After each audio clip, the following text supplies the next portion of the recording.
Assalamualaikum warahmatullahi wabarakatuh. Perkenalkan, nama saya Tasya Gesia Tanila, NIM 43030220020. Hari ini saya akan menjelaskan salah satu materi dengan judul metode penafsiran Al-Quran. Yang pertama itu ada metode penafsiran tahlili. Nah, tahlili adalah tafsir dengan metode mengurai dan menganalisa ayat-ayat Al-Quran secara berurutan dengan membahas segala makna dan aspek yang terkandung di dalamnya. Di samping diberi nama tahlili, metode ini juga dikenal juga dengan nama al-tafsir al-tahzi yang secara harfiah berarti penafsiran berdasarkan kebahagiaan menurut Al-Quran. Ciri-cirinya yang pertama adalah menafsirkan ayat Al-Quran secara berurutan dari ayat pertama sampai ayat terakhir dalam mushaf. Kedua, mengemukakan korelasi antara ayat maupun antar surat. Dan ketiga, menjelaskan sebab-sebab turunnya ayat. Ada beberapa langkah-langkah yang perlu diperhatikan. Yang pertama, menerangkan munasabah. Yang kedua, menjelaskan sebab-sebab turunnya ayat atau asbabun nuzul. Yang ketiga, menganalisis kosakata dari sudut pandang bahasa Arab. Yang keempat, menjelaskan makna yang terkandung pada setiap potongan ayat dengan menggunakan keterangan yang ada pada ayat lain. Dan yang terakhir, menarik kesimpulan dari ayat. Yang kedua yaitu ada metode tafsir ijmali, yaitu penafsiran Al-Quran dengan uraian singkat dan global tanpa uraian panjang lebar. Secara istilah, metode ini mengungkapkan isi Al-Quran melalui pembahasan umum atau global yang tidak deskriptif, sedikit memberikan penjelasan yang panjang dan luas, dan tidak dilakukan secara rinci. Ada beberapa langkah yang perlu diperhatikan. Yang pertama, menguraikan ayat demi ayat sesuai dengan sistematika yang terdapat dalam mushaf. Yang kedua, menjelaskan arti umum yang dikehendaki oleh ayat. Yang ketiga, menjelaskan makna mufradat dengan bahasa yang singkat yang menyebutkan hadis, atsar, dan pendapat penafsir sendiri secara ringkas.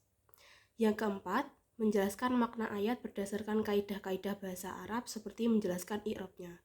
Dan yang kelima, makna yang dijelaskan biasanya diletakkan dalam rangkaian ayat. Kelebihan yang pertama yaitu jelas dan mudah dipahami. Yang kedua, terbebas dari penafsiran Israiliyat. Dan yang terakhir, dekat dengan bahasa Al-Quran. Sedangkan kekurangannya yaitu menjadikan petunjuk Al-Quran tidak utuh atau parsial dan penafsirannya dangkal atau tidak menyeluruh. Metode yang ketiga yaitu mukharon. Secara harfiah, mukharon bermakna perbandingan. Tafsir ini sederhananya adalah cara membaca Al-Quran yang melibatkan kontras penafsiran ayat-ayat tertentu antara sudut pandang mufasir yang berbeda. Langkah-langkah yang perlu diperhatikan, yang pertama, menentukan sejumlah ayat yang akan ditafsirkan. Yang kedua, mengumpulkan dan mengemukakan pendapat para ulama tafsir mengenai pengertian ayat tersebut. Yang ketiga, melakukan analisis komparatif terhadap pendapat para mufasir.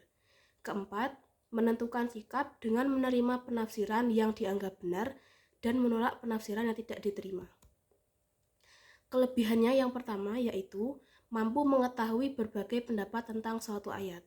Yang kedua, memberikan wawasan penafsiran yang relatif lebih luas. Dan yang ketiga, bersikap toleransi terhadap pendapat orang lain. Kekurangan yang pertama yaitu kurang cocok dilakukan oleh pemula. Yang kedua, lebih banyak menelusuri tafsir terdahulu dibandingkan dengan tafsir yang baru. Dan yang ketiga, kurang tepat untuk menjawab permasalahan sosial masyarakat karena metode ini mengutamakan perbandingan daripada pemecahan masalah. Dan metode yang terakhir yaitu metode tafsir maudhui, yaitu tafsir yang menjelaskan beberapa ayat Al-Quran mengenai suatu judul atau tema tertentu dengan memperhatikan urutan tertib turunnya masing-masing ayat sesuai dengan sebab-sebab turunnya yang dijelaskan dengan berbagai macam keterangan dan dijelaskan secara dibandingkan dengan keterangan berbagai ilmu pengetahuan yang benar yang membahas topik atau tema yang sama sehingga lebih mudah dan diperjelaskan. Langkah-langkah yang pertama yaitu menetapkan masalah yang akan dibahas atau topiknya. Yang kedua, menghimpun ayat-ayat yang berkaitan dengan masalah tersebut. Yang ketiga, menyusun runtutan ayat sesuai dengan masa turunnya. Yang keempat, memahami korelasi ayat dalam surahnya. Yang kelima, menyusun pembahasan dalam kerangka yang sempurna. Yang keenam, melengkapi pembahasan dengan hadis-hadis yang relevan dengan pokok bahasan. Kelebihan yang pertama yaitu ada praktis dan sistematis, kemudian dinamis, dan dapat menemukan segi relevansi dan hubungan ayat-ayat itu, serta mampu menjawab tantangan zaman.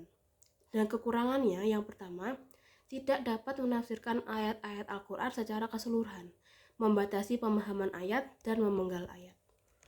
Sekian yang dapat saya jelaskan. Akhir kata, wassalamualaikum warahmatullahi wabarakatuh.